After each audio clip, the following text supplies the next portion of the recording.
What's up YouTube, Scrammy here coming at you with an update video of the Sonim XP8.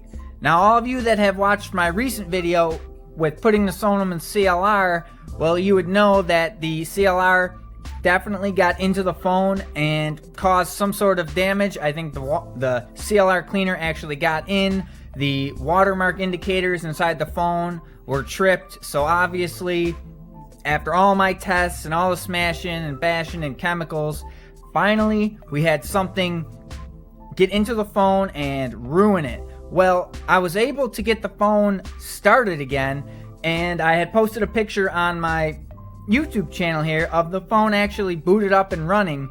Well, I got a little ahead of myself and decided, oh, well, I'm gonna throw it right back in the water just to see what would happen, because I was gonna be getting a replacement anyway. But I put it in there, and I put it in there for maybe a couple minutes. It seemed to be okay. Then I pulled it out and everything went blank. It was vibrating like uncontrollably, like over and over and over again. And it got to the point where it was so hot that I thought it was going to catch a fire. I had to grab the screwdriver as fast as I could to pull it apart, because you could physically smell the phone. It was literally getting close to erupting into flames, and I can't believe I did that, but I mean, I did it because why not? I wanted to, it was already getting replaced, I might as well try it some more. Well, that didn't work out too well. Those videos I had up on my Facebook account. Well, anywho, coming back to the phone not working right. When I initially thought the phone was broken, I contacted Sonim. So after I contacted Sonim, that's when I decided to keep working on the phone, and that's when I was able to actually get it to boot up again. So in the meantime, contacting with Sonim, I told them what happened, and they basically apologized a million times over, telling me, you know, that shouldn't happen, and, you know, we're here to get you back up and running again. So I'm pretty sure Sonim will be watching this video, or at least some of the people that work for Sonim. I'd like to give a big shout out to Sean Savory. I hope I'm saying that right. I'm pretty sure he's in my subscribers. I 100% can't say it's the same person, but go to his page. I can see Sonim stuff on there. So, man, if you're watching this, I just want to say thanks a million. You really helped me out. You got everything together and you sped up the process, and I'm 100% thankful for that. You saved me a whole bunch of worry and waiting, so that is awesome, dude. I'm super glad about that. I honestly can't argue with a company that has the integrity that Sonim does. So these guys, including Sean, they're watching my videos, and they can clearly see what I'm doing to their product. Now, if you guys know of any other phone company or brand out there that will stand by a warranty after they watched you purposely destroy their product, please let me know, because sign me up. I'll get one of those too.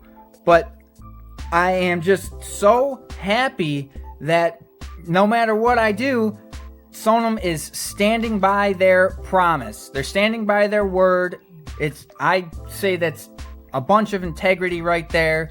So no matter what happened to the phone, they are replacing it, which no questions asked. They're actually going to take this current device, and once I get it back to them, they're going to go over it and see exactly what went wrong. I pretty much have a good inkling as to what went wrong, but it'd be nice to know what I actually did, and if I can get Sonim to respond back to me, I'm hoping that maybe they can send me an actual report. I'd like to see exactly down to dismantling the phone what went wrong to cause the phone to fully break. I think that would be really cool if they could send me that information back and I could show it to you guys, or just explain better as to what went wrong. Now, I wanted to give you guys a little closer look at the Sonim itself, just so you could see from the front here. It looks pretty much brand new. The amount of abuse that I've put this phone through, and it takes it like a champ. I mean, there's no real big gashes on any of the screen at the front of the phone. It looks new for the most part. So when you look inside here, as I was saying, here's your one watermark, and it had turned pink. It was white and then pink, and then this last time I put it in water again before it officially fully died. Well, you can see it bled even more. It's almost completely gone now, but in closer inspection, the phone, it really doesn't look all that bad. I mean, somewhere along the line, the water, the CLR, whatever it was that got in there, must have gotten in. I'm thinking it came in down in this area, because when I took the back of the phone off initially, you could see that it was wet in here and around in here, and because this was tripped, I believe that water got everywhere, or at least moisture. I didn't physically feel wetness, or the battery, it wasn't wet, it was dry, but obviously something got in there because it tripped the marker on the inside of the phone. And I believe this is also a watermark, but as you can see, that one did not get tripped, so it just seeped around the edges. If you look at the actual battery itself, you can see, yeah, it tripped that as well, but the battery is still in good condition, especially for being slammed and smashed. It looks, I would say, as new, just as it would coming out of the box, minus the watermark that's been tripped there, and there's a little bit of abrasion on the edges there, and that's just simply from taking it in and out of the phone itself, but not something that's really to be worried about. The actual seal on the phone, it appears to still be there. I am not sure if water actually got in past this. It had to have somewhere, but it didn't seem at the time that it had broken through the seal of the phone, but it definitely got in there at some point. You can see this phone has got dirt and mud, and I mean, it looks greasy. It's been through hell. If you look along the edge here, right where the seal is, you can see how much crud that the actual seal has kept out of the phone. So all that could have been inside of the phone, but instead the seal did its job and kept the phone from getting too crudded up and dirty and breaking for the most part until now.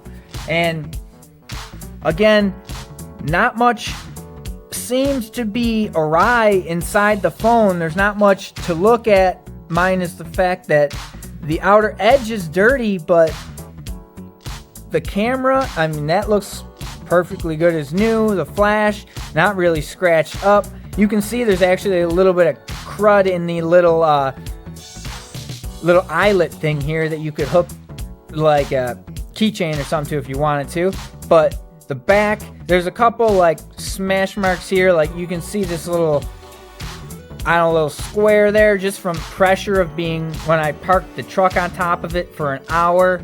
But really, I don't know, guys, this looks pretty good.